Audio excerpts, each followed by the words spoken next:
Baik. Baik, Bapak Ibu sekalian,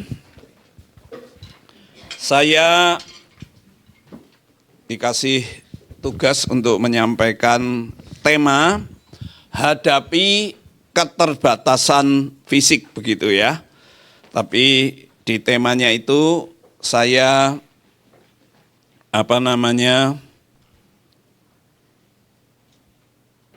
tambahkan satu kata penting dalam bahasa Inggris atau dalam bahasa Indonesia itu biasanya disebut disabilitas. Kenapa? Saya senang temanya ini pakai istilah keterbatasan fisik, ya. Kalau dulu saudara disebutnya bukan keterbatasan fisik, ini lebih halus ini. Dulu sebutnya apa? Orang cacat, saudara, ya, cacat. Nggak enak ya orang cacat ya. Tapi sekarang disebut keterbatasan fisik atau sampai batas tertentu boleh dikatakan gini. Itu semacam kayak berkebutuhan khusus gitu, ya.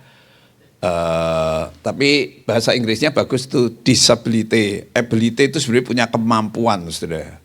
Ya, orang-orang yang kita kategorikan cacat begitu, itu biasanya punya kemampuan yang nanti luar biasa. Saya setuju menggunakan kata disabilitas itu karena satu hari saya baca ini, saudara, ya, baca buku. Bukunya itu menceritakan tentang di satu rumah namanya dulu YPAC begitu, ada seorang guru yang tiba-tiba sewot di rumah sakit cacat itu. Ada satu anak yang mengalami mental retarded itu tiba-tiba dia ngambil semacam kayak tai begitu, saudara, atau kotoran ninja begitu, saudara. Lalu dibuat mainan, dibentuk-bentuk begitu, orang-orangan begitu. Wah, gurunya sewot toh ya, gurunya sewot. Lalu apa, saudara? Gurunya marah. Kamu ini kok bau semua ini? Apa ini? Kamu buat apa ini? Kamu buat apa itu? Yang ada di tanganmu apa? Ditanya begitu terus sama guru. Yang ada di tanganmu apa?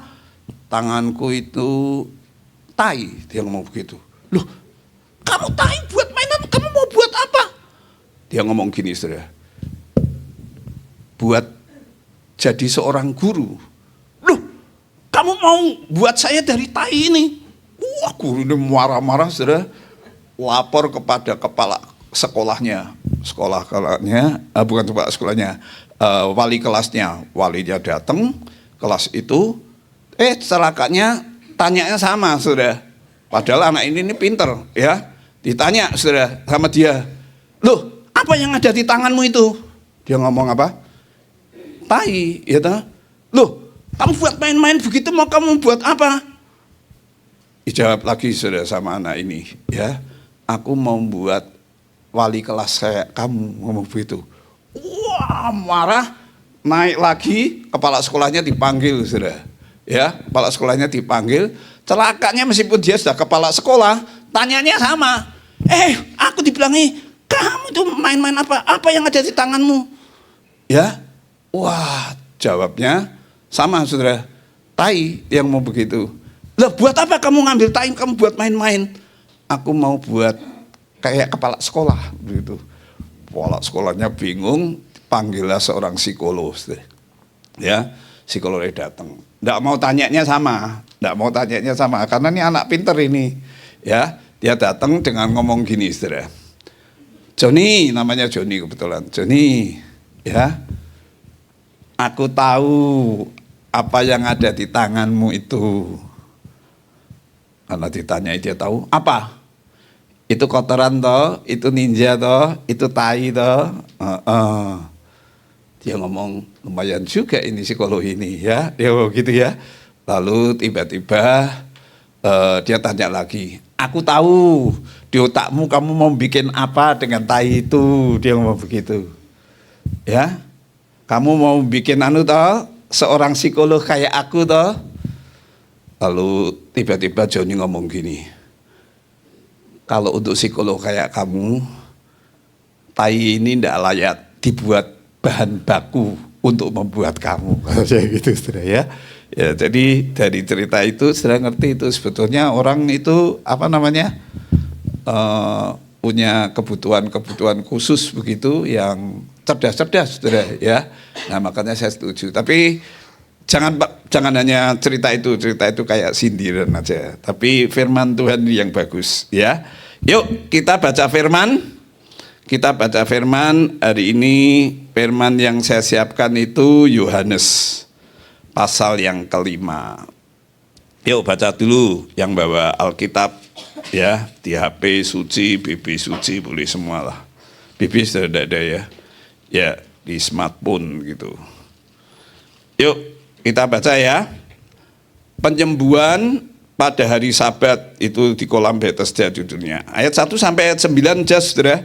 Ya, sebenarnya sampai 18 selesaikan boleh, tapi 1 sampai 9 aja. Saya baca 1, saudara baca 2, begitu ya, supaya saudara ngerti logika nats ini. Dikatakan gini, ini yang bukan terjemahan baru ya, kalau punya Venus yang lebih baru gitu versinya, boleh juga dibacakan. Sesudah itu, ada hari raya orang Yahudi, dan Yesus berangkat ke Yerusalem.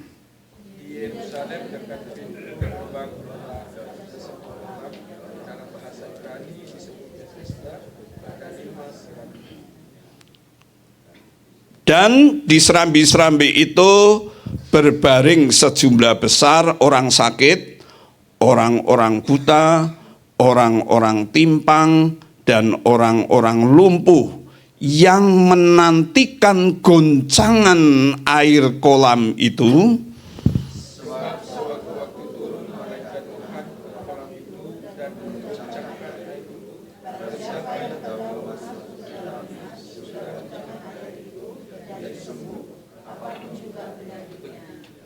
Ya, di situ ada seorang yang sudah 38 tahun lamanya sakit.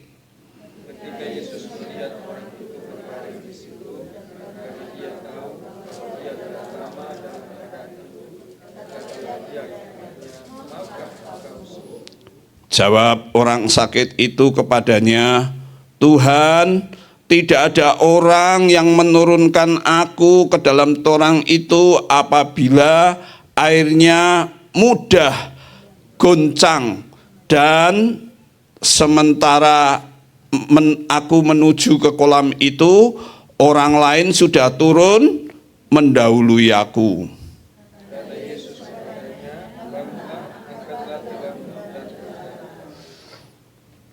Sama-sama.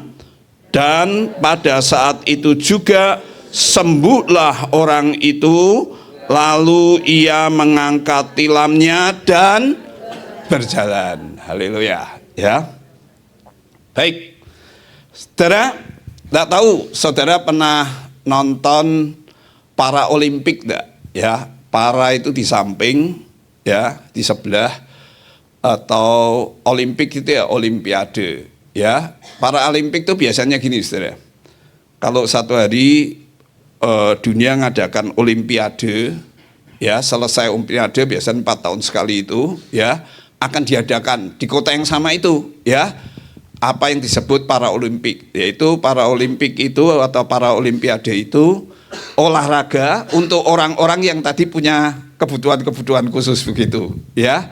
Kalau yang normal, yang biasa, ya ada atlet, ada apa namanya renang, ada tinju, ada bulu tangkis, ada apa begitu. Ya orang-orang ini apa namanya lebih banyak ke arah ya yang berkebutuhan khusus, tunarungu, apa gitu. Pokoknya diadakan setelah itu, ya kira-kira begitu. Tapi coba saudara, saya mau tanya, kalau orang-orangnya itu seperti yang ada di kolam Bethesda itu, umpamanya ya, saudara bayangkan itu kota Bethesda itu artinya apa namanya, rumah anugerah. Nah orang-orang ini umpamanya boleh satu kali ikut para Olimpiade, ya 3 orang ini aja, yaitu siapa itu saudara yang di situ? Orang apa? Timpang, orang apa? Buta, dan orang lumpuh.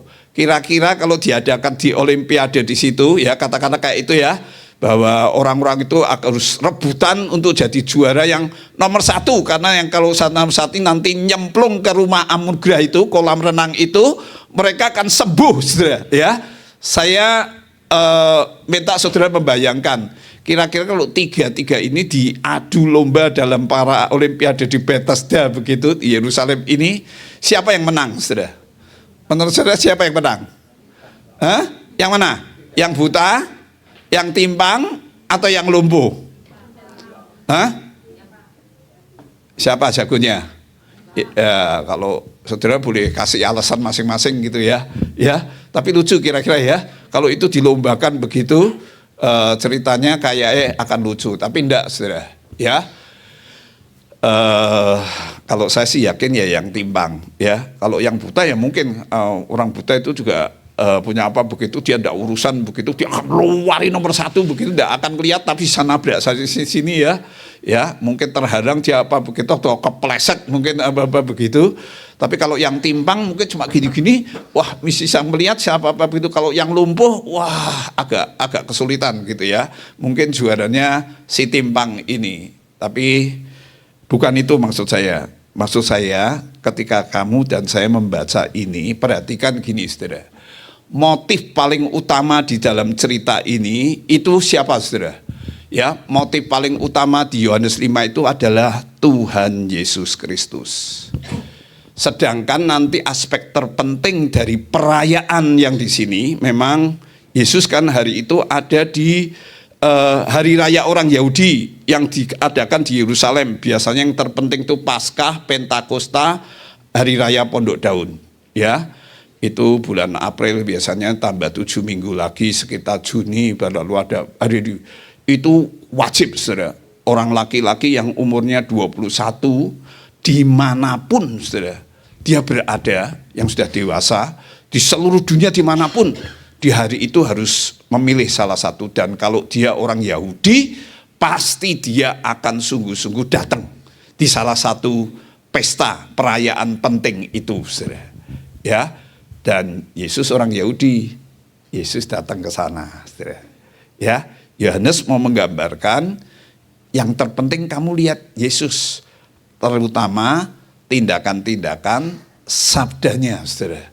Khususnya hari ini kita akan melihat dia menghadapi orang-orang yang mengalami keterbatasan fisik. Ya, wow, itu sangat menarik sekali, saudara. Oleh karena apa? Ya, kalau saudara memperhatikan kata-kata dan tindakannya, ketika dia melihat itu bukan disuruh berlomba, bukan di apa-apa, Ibu. Di situ ada satu orang yang sudah 38 tahun, saudara. Yang tadi saudara katakan tidak mungkin menang, yang menang yang timpang, mungkin nomor 2 itu yang si buta, ya.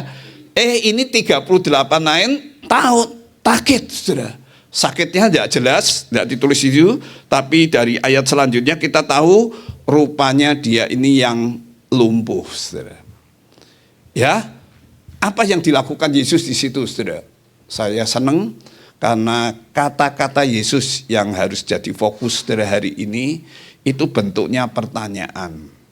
Dia sudah sakit 38 tahun, lalu ditawari Yesus. Jadi Yesus yang berinisiatif, saudara, bertanya kepada dia.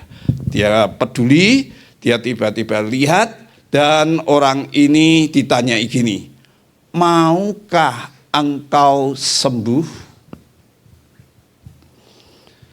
Saudara bayangkan kalau kamu sakit 38 hari aja, itu berarti 1 minggu itu ya. Ya, batuk tidak sembuh-sembuh. Kamu kepengen sembuh tidak, saudara? Hah? Kamu pengen sembuh tidak? Apalagi kayak Ola ya, yang harus minggu mimpin gini ya, batuk gini, ya sepertinya minggu kepengen sembuh lah. Tidak usah ditanyai lah ya. Jadi dalam hati itu biasanya, saudara, biasanya kalau saudara bandingkan dengan kisah-kisah yang lain, orang-orang yang menghadapi kebutuhan-kebutuhan fisik, baik dia buta, baik apa begitu, Biasanya kalau Injil mencatatnya kebalik, saudara. Bukan ditanyai Yesus dulu, maukah engkau sembuh, tapi orang ini yang minta apa? Tuhan menyembuhkan. Ya, biasanya dia yang tanya, tapi ini malah kebalik. Yesus yang betul-betul hari itu, saudara, ya, memberi pertanyaan, saudara. Ya, padahal orang ini sekali lagi sudah 38 tahun sakit. Itu kalau orang sudah 8 tahun itu nunggu 8 tahun itu sudah apa ya, saudara ya? No hope, saudara. Ya, sudah tidak punya harapan. Dia sudah keluarkan duit, dia sudah ke dokter, dia sudah coba terapi apa saja, ya. Betul, saudara? Ya, 38 tahun. Orang ini mungkin sudah putus asa, dia sudah nyerah. Tiba-tiba Yesus peduli datang, saudara. Menawarkan sekali lagi, maukah engkau sembuh? Ya, orang ini menurut saya tidak jawab. Orang ini malah berkeluh kesah. Dia ngomong gini, Tuhan, sudah 38 tahun ini aku sakit, tidak ada satu orang yang peduli sama aku. Ya, kamu tahu Tuhan, ya, ketika nanti kolam di Bethesda itu goncang itu karena apa, saudara tahu enggak? Ya, sebetulnya itu bukan, ini kayak semacam mitos itu yang salah begitu ya. Sebetulnya kalau secara teknis begitu, itu ada arus bawah begitu. Kalau saudara hari-hari ini membuka di mana itu internet atau apa begitu, banyak itu kisah-kisah hari ini ditemukan kolam Siloam, kolam apa itu ada teknologi. Nah biasanya saudara, menurut beberapa tafsir itu orang Israel itu kan teknologinya hebat, saudara. Kalau bikin kolam itu bisa ada air begitu, lalu tiba-tiba kalau air arusnya itu jalan, itu bisa keluar blukuduk itu goncang. Tapi orang ini salah, apalagi dia buta. Tapi orang buta itu kan punya kelebihan, saudara. Telinganya biasanya lebih tajam, ya. Itu maksudnya hanya air, tapi dia hanya dengar gitu, air begitu, dia berpikir persis semadanya hari itu. Kayaknya kalau airnya goncang itu ada apa? Malaikat Tuhan yang turun. Lalu orang itu berbondong-bondong rebutan, saudara. Dan bayangkan, yang buta, yang timpang, yang ini selalu kalah dengan yang apa? Yang sakit tapi cuma batuk-batuk kayak saudara begitu, ya. Ya, batuk-batuk kepengen sembuh, tidak sembuh-sembuh sudah 38 hari, ya. Dia akan lari dulu apa? Nyemplung ke situ, plung, dia nomor 1 sembuh, dapat mujizat Tuhan. Mitosnya begitu, saudara. Tuhan tidak mau orang-orang ini termakan keyakinan palsu, mitos apa-apa begitu. Ya, Tuhan seolah-olah kepada orang ini bertanya, ini bukan pertanyaan konyol dan tolol menurut saya, ini pertanyaan sungguh-sungguh, karena Tuhan kepingin orang itu yang sudah sakit 38 tahun itu, saudara, sekali lagi ya, orang ini bukan ngalami kesembuhan berdasarkan mitos begitu, dia disembuhkan oleh kolam air Bethesda yang memang artinya itu penuh anugerah, tetapi dia sungguh-sungguh Tuhan kepingin dia mengalami kesembuhan di dalam kuat kuasa Yesus Kristus. Amin, saudara. Karena dia punya iman yang sungguh-sungguh kepada Tuhan Yesus. Saya senang kalau Tuhan ketika nawarkan maukah kamu sembuh, itu maksudnya supaya dia punya beriman dan yakin, seperti nanti dikata Yohanes ya, pasal 15, di luar aku kamu tidak bisa berbuat apa-apa.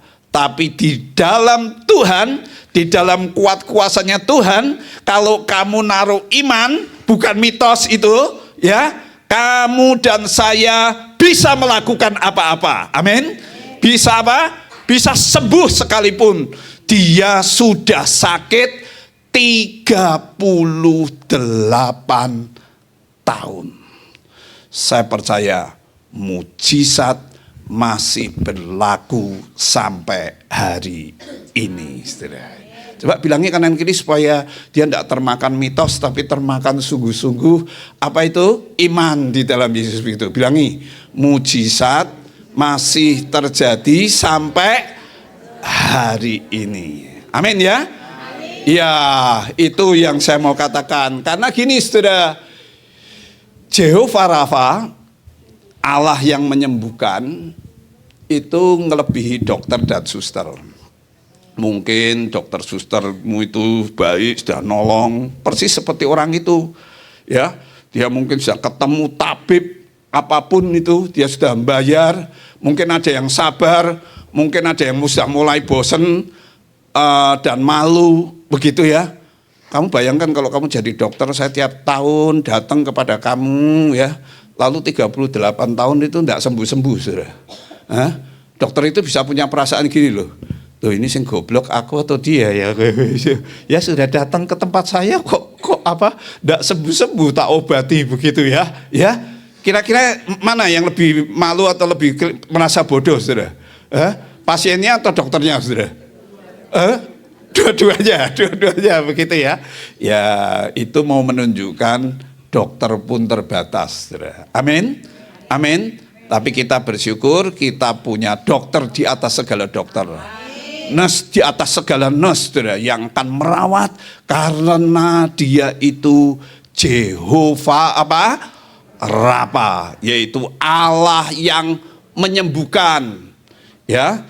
Tapi sekali lagi, saudara, untuk sembuh, sekali lagi Yesus itu luar biasa di sini, karena biasanya orang yang sakit itu membutuhkan bahasa yang jelas, ya. Dokter yang baik menurut saya, ya, itu kalau nerangkan ditanya sama siapa pasiennya begitu, dok, ini penyebabnya apa? Dokter yang baik loh ya, yang saya tahu hari-hari ini saya dengan Nyonya sering pergi dokter dan agak membeda-bedakan dokter di Indonesia dengan di luar negeri, saudara, ya. Dokter di luar negeri itu, waduh ya, saya pernah datang ke Indonesia, semu sakit itu istri saya tidak sebut ya rumah sakitnya nanti ya, tapi pokoknya saya habis khotbah gitu, tiba-tiba Shelly sakit, dari Jakarta saya bawa ke rumah, terbang sampai sebetulnya dia mau masuk rumah sakit yang sama di Jakarta, karena itu miliknya pendeta yang saya khotbah di situ. Kemudian sampai di Surabaya tidak kuat, ya, saya datang naik pesawat langsung ke situ. Kemudian saudara, waduh, dia betul-betul loh saudara, betul-betul tidak kuat, tak masukkan di rumah sakit sebelum pulang rumah. Begitu jalan sudah masuk rumah sakit sudah tidak kuat, muntah-muntah, berat-berat begitu. Saya ingat 7 hari saya di rumah sakit itu habis 71 juta, saudara. 7 hari 71 juta. Saudara tahu enggak?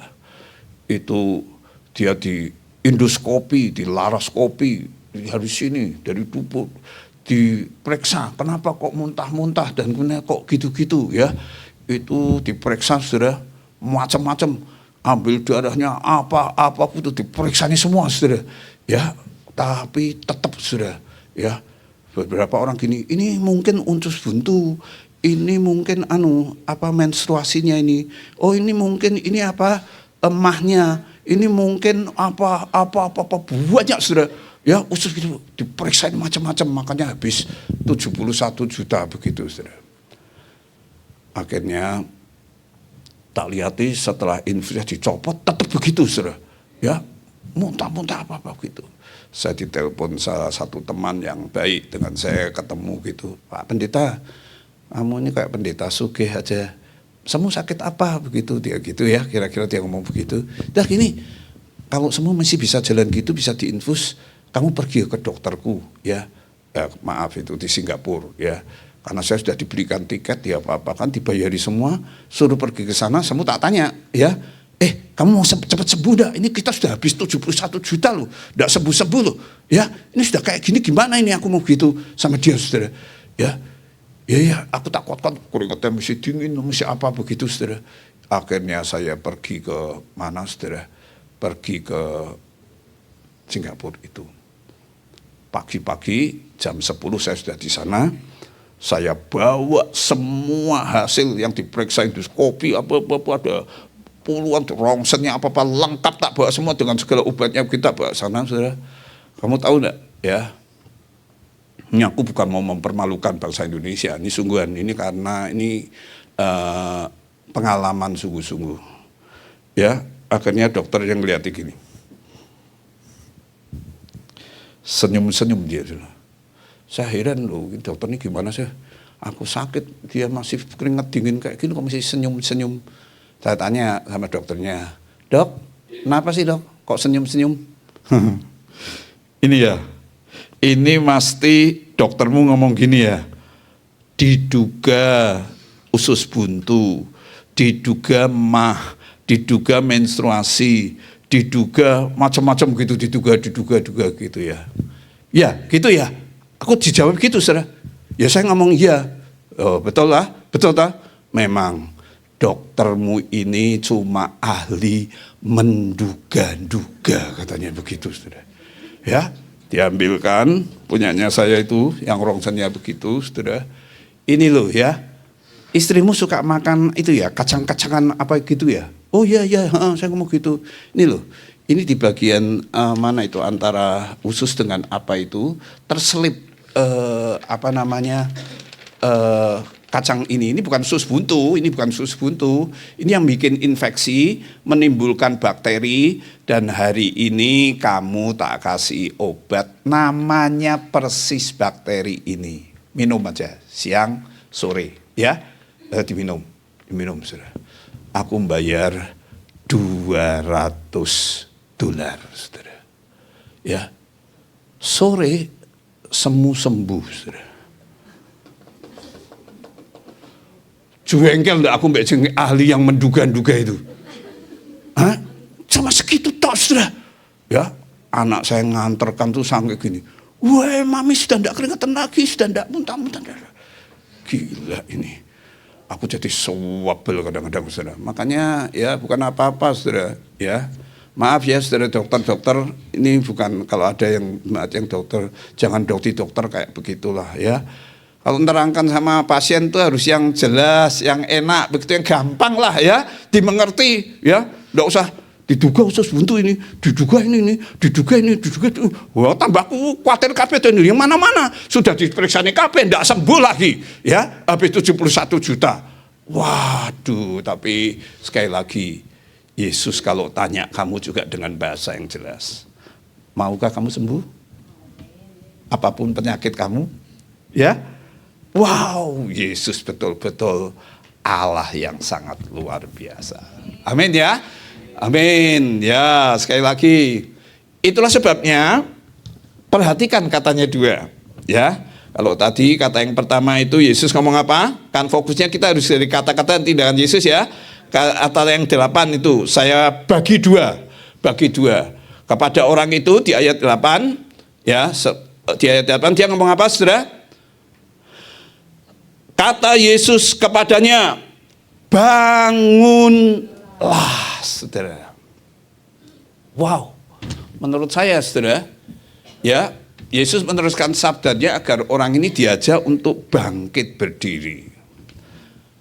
Kalau aku ini sudah lumpuh 38 tahun, saudara. Lalu tiba-tiba ada datang orang yang tidak tak kenal, ya, tidak nolong saya apa-apa. Tapi ini kalau Yesus ini sudah nawari, ya, dia Jehovah Rafa tadi, ya, yang kata-katanya juga simple, tapi karena itu firman penuh kuasa di dalam Tuhan, dia bisa melakukan apa-apa. Tapi bayangkan kalau itu orang yang tidak kenal, tiba-tiba tidak pernah peduli, sekali peduli dia ngomong gini. Tidak tanya dulu dia 38 tahun sudah sakit, tiba-tiba dia ngomong gini, bangunlah. Kira-kira orang ini ngomong apa, saudara? Kamu ini orang gendeng, kamu ini. Ya, aku ini sudah 38 tahun sakit. Kok disuruh bangun, itu maksudnya apa? Ini orang tidak berperi kemanusiaan ini. Ini orang yang tidak bisa empati ini, ya kan ngomongnya begitu, saudara, ya betul nggak, saudara, ya 38 tahun nih, tapi Yesus tidak apa-apa, saudara. Yesus dengan kuasanya yang sangat luar biasa itu nantang orang ini bangun. Maksudnya apa, saudara? Ya memang ketika dia ditantang sama Yesus, tergantung orang itu, saudara. Kalau dia pikirannya seperti yang tadi saya omongkan, ya dia tidak akan bangkit, ya. Tapi kalau dia sudah ditanya, maukah engkau sembuh? Padahal ini yang mau menyembuhkan itu Tuhan Jehovah Rafa, yang kata-katanya jelas, ini tidak membuat dia bingung, tapi dia betul-betul ngerti di dalam dia tuh dia bisa berbuat sesuatu. Pasti dia akan tundukkan dulu kemauannya dia, saudara. Ya, tunjukkan, bahkan ditunjukkan dan ditundukkan, ya, kemauan tidak mau sembuh itu, kemauan yang sudah tidak berdaya, ya, yang sudah pasrah bongkoan, yang sudah ya cuma bisa ngerenungi nasib, ya kan gitu, saudara. Ya, Yesus sekali lagi ngomong, gini, bangkitlah, bangun, berdiri. Dan yang terjadi luar biasa, saudara. Ya, memang sekali lagi di situ ada ketidakmampuan manusia. Ya, dia bergumul nih, disuruh bangkit. Apa bisa? 38 tahun, apa begitu, ya. Tetapi jangan lupa di situ juga ada kuasa Kristus, amin. Dalam anugerah Allah, sekali lagi ya, Bethesda itu artinya rumah Allah, ya, di serambi-serambinya itu kerjasama kemauan manusia dan kuasa Allah itu memang kadang-kadang itu bisa membuat mujizat itu terjadi, ya. Jadi tergantung orang ini. Kalau dia merintahkan Yesus, sungguh-sungguh itu dia tahu, ya. Kalau saya jadi orang ini, saudara, ya, wow, ini akan saya coba lagi. Saya mau begitu, wah, kuasa Tuhan itu akan terjadi.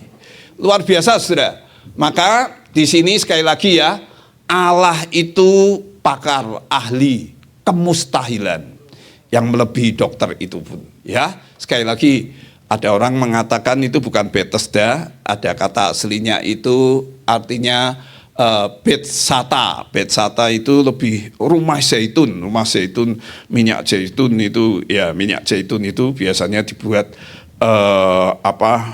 makanan buat apa saja, dan salah satu itu ada orang yang mengatakan itu bisa menjadi semacam pusat daripada kesembuhan atau mujizat, saudara.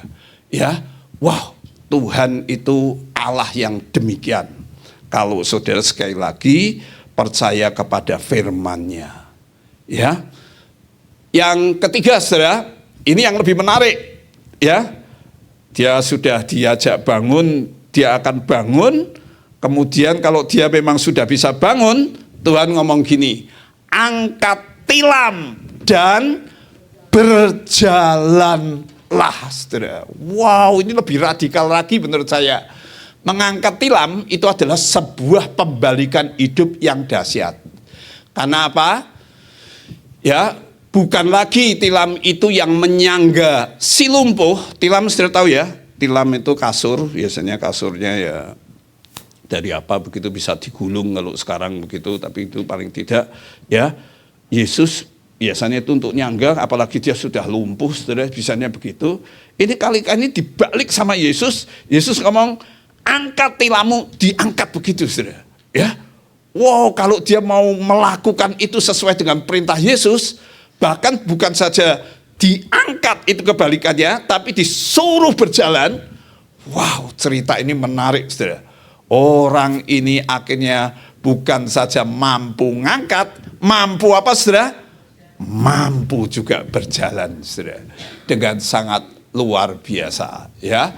Bagi si pelumpuh yang disembuhkan, mengangkat tilam dan berjalan itu merupakan sebuah ungkapan kemenangan atas derita yang berkepanjangan di dalam hidupnya selama dia menang, saudara. Karena dia sudah apa? Mau bangun, mau apa? Bangkit, lalu mau apa? Mau berjalan dengan imannya itu untuk mengalami kemenangan dan mujizat Tuhan. Luar biasa ya. Makanya saya mau mengatakan gini, saudara. Hari ini sebetulnya teknologi juga menjadi tangan kepanjangan, ya. Meski di dalam cerita mujizat itu berlangsung hari itu juga, saat itu, ayat 9 itu katakan tadi yang kita baca sama-sama, saat itu juga orang itu sembuh, tapi kadang-kadang mujizat itu juga bisa gini, saudara, berproses. Ya, kadang-kadang mujizat itu terjadi lewat apa, saudara? Lewat teknologi. Ya, hari ini istri saya terus terang anak tua ini sama. Kalau saya sudah mulai ompong, saudara. Mata ini sudah agak kabur, saya kalau sudah gini sudah tidak melihat, saudara. Ya, sebelah kiri saya sudah 60% budek, saudara. Ya, 60%. Ini sudah agak dengar. Saya kalau ngajar itu kalau tidak pakai mic itu mahasiswa sudah agak kesulitan saya dengar kata, ya. Tapi 2 tahun lagi pensiun lah, sudah tidak ngajar di universitas lagi, ya. Tidak apa-apa, wis tak selesaikan tugas ini. Tapi sekarang teknologi itu luar biasa, saudara. Yang saya kemarin di operasi, tadi saya ditanya sama Kak Asyong, saya cerita sekalian, ya, di operasi, saudara. Sekarang operasi itu bisa pakai robot, saudara. Ya, kalau operasi biasa, ya biasa, saudara, itu kegagalannya dari 5 itu bisa 1 minimal atau 2. Wah, 40%, ya, sudah tua, lumpuh, kakinya sakit, sendinya begitu. Biasanya orang tua itu takut, saudara, ya. Setelah dioperasi, sakitnya bukan main, banyak yang tidak berani berjalan, saudara. Makin tidak berani berjalan, makin apa? Makin sakit, saudara, ya, makin tidak sembuh-sembuh. Nah, ini sekarang dokter ngomong gini, sekarang ada robot. Robot ini keberhasilannya berapa? 99%. Kalau kamu ini lumpuh kayak begitu, tidak bisa jalan, itu mangkoknya saya ganti. Itu kalau yang biasa cuma 15 tahun. Ini 30 tahun, saudara. 30 tahun masa berlangsungnya. Ya, semuanya saya umurnya 61, saudara. Saya bayangkan kalau 30 tahun 91, saya lihat ada yang 91 di sini. Mesti saya jalan. Ya, saya maulah ya. Ya, maulah ya. Kalau 91 mesti sehat kayak gini, ini mesti bisa, ya saya mau aja, ya. Dokternya baik, Kristen tadi. Dokter Lee namanya di Kucing sana. Yang lebih menyenangkan saya lagi, saudara. Bayarnya murah. Hampir separuh, saudara. Kalau di Indonesia, ya 200 sampai 250, di situ 120 juta, 300 dolar, 30 ribu ringgit, ya sampai 140, 150 lah. Bedanya 100 juta, saudara. Camik lagi, dibuat jalan, besok ini saya kontrol, ya, bulan depan ini saya kontrol lagi ke Kucing. Ya itu yang mahal dan jauh, saudara. Tapi kalau bagus, wah, bayangkan kamu punya Yesus, yang tidak begitu itu. Tapi Yesus di dalam iman Kristen sekali lagi kadang bisa memakai itu, saudara. Memakai itu, ya, menjadi alat kepanjangan untuk saya tetap mengalami apa? Anugerah Tuhan yang bisa saya saksikan. Makanya sekali lagi ya, gunakan alat-alat itu, tetapi kamu harus ingat ini, ya. Dan Green berkata begini, apapun, kamu sakit apapun, kalau satu kali kamu mengalami keterbatasan fisik, biarlah kamu itu berani tetap bersaksi. Amin enggak? Ya, karena apa? Karena dia mengatakan gini, bersaksi itu bukan kerjaan atau aktivitas sekali seminggu begitu, atau part time atau sedikit gitu aja. Ya. Bukan. Bersaksi itu bukan begitu. Ya. Dan Green berkata, sekali lagi, bukan seminggu sekali kita bersaksi, tidak, tapi setiap hari. Itu menyangkut kualitas hidup. Di Alkitab nanti saudara akan tahu, ya, orang-orang yang justru pernah mengalami sakit-sakit kayak gini, justru lewat keadaan dan dia berani menghadapi orang-orang ini, saudara. Nanti yang dipakai oleh Allah untuk dia itu bersaksi. Ya, di tengah-tengah keterbatasan fisiknya. Ya, nanti saudara mengenal. Di dalam sejarah sampai hari ini, saudara kenal enggak dengan Nick? Siapa itu? Fujitsu, apa itu namanya? Ya, itu orang apa itu ya? Nick Fujiksik gitu, Fujiksik namanya. Dia enggak punya ini, dia enggak punya kaki, Saudara. Tapi kalau khotbah lebih hebat dari Pak Kaleb. Percaya enggak? Ya, lihat itu di YouTube, ya. Saudara pernah dengar Johnny Estrada yang dari leher sampai segitu tuh lumpuh, Saudara? Ya, kamu tahu enggak? Dia dipakai sama Allah loh, luar biasa loh, Saudara. Ya, bisa apa, Saudara? Bisa apa tahu? Bisa gambar, tapi lewat mulutnya. Saya di Indonesia sering ketemu dengan banyak orang, Saudara, ya, yang lumpuh, tidak punya tangan, tapi punya kaki, ya. Itu kalau jahit dengan ibu yang tidak pernah jahit begitu, ya, wah lah hebatnya. Orang kebutuhan fisik itu betul-betul kebutuhan khusus itu punya kelebihan-kelebihan luar biasa. Tapi masalahnya bagi orang Kristen, Saudara, apakah kamu menggunakan itu, Saudara, untuk bersaksi bagi ya? Paulus umpamanya, sekali lagi ya, dia punya keterbatasan fisik meskipun dia orang yang hebat, Saudara. Salah satu dia sakit apa? Mata, kemungkinan tuh kayak terakum, tapi itu kayak cancer atau apa begitu, ya. Itu yang dia sebut itu duri dalam tubuh begitu. Mungkin itu dulu hasil dicambuk atau di apa tubuhnya, atau mungkin bagian matanya pernah kena sinar terang mata Tuhan itu sampai dia satu kali buta, ya. Itu di Alkitab dia gunakan, Saudara, untuk dia bersaksi supaya dia tidak sombong, supaya dia tetap bisa bersyukur, tetap apapun. Nah, sebetulnya maksud khotbah itu hari ini begitu, Saudara. Saudara ditantang, apapun sakitmu, kamu mengalami keterbatasan apa saja secara fisik, gunakan itu. Sebab gini, Saudara, di sini kunci dari efektif Kristen itu bukan ketaatan yang mempertanyakan ketaatannya. Enggak, yang penting itu kayak orang ini, Saudara. Ya, orang ini. Dia bukan bertanya, tanya terus kepada Tuhan, dijawab dengan keluhan dan macam-macam.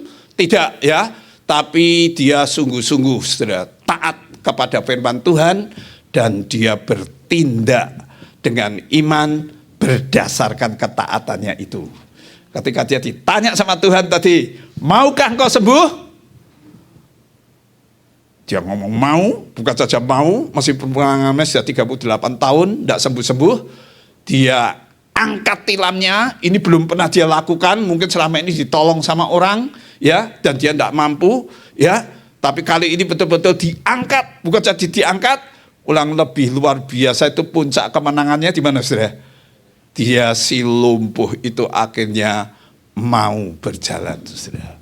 Ini sesuatu yang sangat luar biasa, ya, kalau Saudara itu. Nah, saya membaca ini secara keseluruhan, ada orang yang nafsirkan gini, tidak tahu Saudara setuju tidak? Ini tafsirannya agak sedikit alegori, ya. Tuhan kan Yesus datang di dalam perayaan, ya, itu tetap Tuhan Yesus. Yerusalem itu kota damai, gitu ya. Lalu dia ngomong apa ini, Saudara? Ya, ketika dia sampai, Yesus itu gembala yang baik, begitu. Sampai pintu gerbang, domba-dombanya itu jemaat, gitu, kira-kira gitu ya. Lalu terus itu, Saudara, orang lumpuh itu menunjukkan bangsa Israel. 5 serambi itu gambarkan hukum Taurat. Di dalam serambi itu terdapat orang-orang sakit. Hukum Taurat itu memang dapat menunjukkan dosa, tapi hukum Taurat cuma bisa menunjukkan, tapi dia tidak punya daya. Saudara punya itu daya. Boksu ini ya, punya daya, Saudara ya. Punya daya, jangan ngomong tidak punya ini ya. Ya, punya daya ini, sama daya lagi ya, luar biasa ini. Itu, Saudara, untuk apa? Menyembuhkan dan memperbaikinya 38 tahun itu. Itu menggambarkan orang itu cuma muter-muter di padang gurun begitu, Saudara. Hasilnya banyak yang mati, ya. Betul, Saudara? Wow, ini orang nafsirkannya begitu. Tapi Saudara ingat enggak? Ya. Oh, di situ, Saudara, sebelum memasuki perjanjian baru itu, nanti Saudara akan lihat ya, air yang goncang itu menunjukkan baptisan. Orang katakan gitu, Saudara. Di dalam seni lukis gereja mula-mula itu memang pernah digambarkan bahwa kalau orang itu barusan dibaptis itu kata muncul dari itu, dia membawa tempat tidurnya di punggungnya begitu, saudara. Itulah sebabnya dikatakan gini, bangunlah hai kamu yang tidur dan bangkitlah di antara orang mati, Kristus akan bercahaya di atas kamu, saudara. Ada orang yang nafsirkannya begitu, saudara. Setuju tidak, saudara? Setuju tidak? Makanya jemaat GKKI Pondok Chandra indah, Pondok Chandra indah lagi, ya toh. Yang punya daya, sekali lagi, ya, apapun kamu ngalami, sekali lagi, kamu harus bersaksi, ya, untuk kemuliaan nama Tuhan, ya, kamu harus bangkit supaya nama Tuhan itu benar-benar itu, ya, di tengah-tengah kamu ngalami apa saja, kamu tetap bersaksi supaya nama Tuhan itu bercahaya atas kamu. Jangan kayak ponakannya saya, sudah. Saya kalau pulang ke Semarang itu sering nginep di rumah kakak begitu. Biasanya kalau saya nginep ya seneng, sudah lama tidak ketemu, disambut. Orang-orang biasanya ngomong dengan saya gini, saudara, Om baik datang gitu. Saya senang disebut Om baik begitu, saudara, ya. Saya harapkan saya baik, sungguh-sungguh orangnya kan gitu ya. Kalau sampai dikenal, dia omongin, Om baik datang, Om baik. Mungkin saya baik sama mereka begitu. Mesti saya disambut. Hari itu saya agak heran, saudara. Saya datang, biasanya saya ini kalau tidur agak malam, kadang-kadang itu bisa disiplin jam 10 kalau sudah tua begini, lalu jam 3 itu saya bisa bangun, saudara. Ya, yang sekarang. Tiba-tiba waktu saya bangun ke ruang tamu begitu, jam 2-an begitu saya sudah bangun, 2:30 gitu ya. Tiba-tiba keponakan saya itu keluar, saudara. Biasanya kalau dia keluar itu mesti nyapa saya apalagi baru ketemu hari itu ya. Dia enggak, saudara. Dia tiba-tiba bangun. Tok. Buka pintu, saudara. Loh, buka pintu mau tadi 2:30. Mau apa dia ya? Tadi gini. Buka pintu masih pakai daster lagi. Keluar. Loh, saya lihat loh, gelap kayak gitu. Dia mau kemana itu? Ya. Enggak pamit saya, enggak apa-apa. Dia jalan, saudara. Dia jalan, ya, ke lorong itu keluar dari rumah begitu. Jalan gitu. Dia lagi apa itu? Lagi apa, saudara? Lagi apa? Ngelindur. Ya, ngelindur. Bangun dari tidur, ya, tapi ngelindur, saudara. Ya, melakukan begitu. Itu kata orang-orang yang punya hikmat, tidak boleh dikageti, ya. Itu harus diambilkan kaset begitu, ya. Kaset tahu ya, yang agak basah, lalu taruh di depannya begitu. Lalu kalau dia, benar sudah, tak gitu dia kena air begitu, dia sadar, gimana? Untungnya saya sudah di belakang.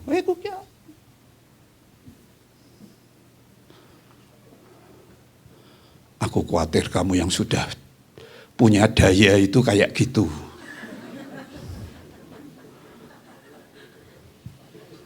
Sedang lindur kamu. Sudah bangkit dari tidur, tapi apa? Melindur. Ini baca itu Efesus sekali lagi, ya. Itu dikatakan apa? Bangunlah hai kamu yang apa? Tidur dan apa? Bangkitlah dari antara orang mati dan Kristus akan bercahaya atas kamu. Supaya kamu ndak ngelindur, coba bacanya gini, kata kamu itu diganti nama orang atau namamu sendiri. Kalau saya Kaleb, Daya, Ola ya. Yuk baca semua, yuk sama-sama. 1, 2, 3. Itulah sebabnya dikatakan apa? Bangunlah hai Kaleb yang tidur dan bangkitlah dari antara orang mati dan Kristus akan bercahaya atas. Kaleb. Sudah sadar? Nggak ngelidur? Kalau nggak ngelidur coba sebut nama sebelahnya sekarang. Sebenarnya saya sama Daya, dia sudah namanya Daya ya. Kalau dia nggak berdaya upaya apa-apa untuk membangkitkan ini ya, sudah 12 tahun di situ, tidak baik ya. Yuk sama-sama. Itulah sebabnya dikatakan bangunlah hai Daya ya yang tidur, dan bangkitlah dari orang mati, dan Kristus akan bercahaya atas Daya. Kok kamu tidak lihat orangnya? Ayo dilihat orangnya. Oh ya, sampai gitu, sampai kamunya melihati orangnya yang sebelah di belakangnya, Asyong ya, Asyong, coba disebut semua ya. 1, 2, 3. Itulah sebabnya dikatakan bangunlah hai Daya yang tidur, dan bangkitlah dari antara orang mati, dan Kristus akan bercahaya atas boksu Daya. Amin ya. Luar biasa, harusnya begitu. Terakhir dari terakhir, orang yang disembuhkan itu tidak tahu siapa yang menyembuhkannya. Sayang, nanti banyak saudara kisah itu. Bahkan nanti di kisah yang lain saudara, orang kalau ngalami kayak gitu itu bisanya cuma nyalah-nyalahkan. Ya, di sini jangan gitu ya. Kalau ngelihat jangan kayak di Yohanes 9 tuh ya. Ngeliati orang buta, lalu apa saudara? Orang ini buta sejak lahir, itu dosanya dia sendiri, dosanya bapaknya atau dosanya ibunya? Kita ini paling pintar gitu terus saudara. Ya, menghakimi kalau orang ini. Jangan suka gitu. Tapi Yesus menjawab apa? Bukan. Penyakit ini untuk apa? Mendatangkan kemuliaan bagi Tuhan. Ya, supaya dia bisa bersaksi. Amin. Apapun yang dialami ya. Itulah sebabnya, tapi di dalam ketidaktahuan sebetulnya orang ini mewakili orang pada umumnya, saudara. Ya, padahal dia tidak memuliakan Allah. Ya, padahal dalam hidup seharian orang ini sudah mengalami berkat, pemeliharaan dan macam-macam. Mari kita terus bersama dengan disabilitas yang mengalami keterbatasan itu, kita punya keunggulan, punya kelebihan, punya pengalaman-pengalaman bersama Tuhan yang boleh kita ceritakan supaya Tuhan dimuliakan. Atau tadi seperti yang telah dibacakan, Kristus itu bercahaya atas kita semua. Amin. Tuhan memberkati. Tuhan, terima kasih kami boleh fokus kepada tindakan-tindakan Tuhan kepada si lumpuh, apalagi sabda firman-Mu yang luar biasa. Biar kami tidak hanya percaya kepada dokter, tapi iman kami kepada Tuhan makin hari juga makin diberdayakan. Kami boleh menghadapi apapun yang jadi permasalahan, bahkan keterbatasan fisik kami, dan kami mengalami kemenangan-kemenangan. Karena Tuhan yang sudah memerintahkan kami mengalami semuanya itu, untuk kami saksikan kepada orang lain. Ini doa hamba-Mu Bapa, di dalam nama Yesus, hamba-Mu berdoa dan mengucap syukur.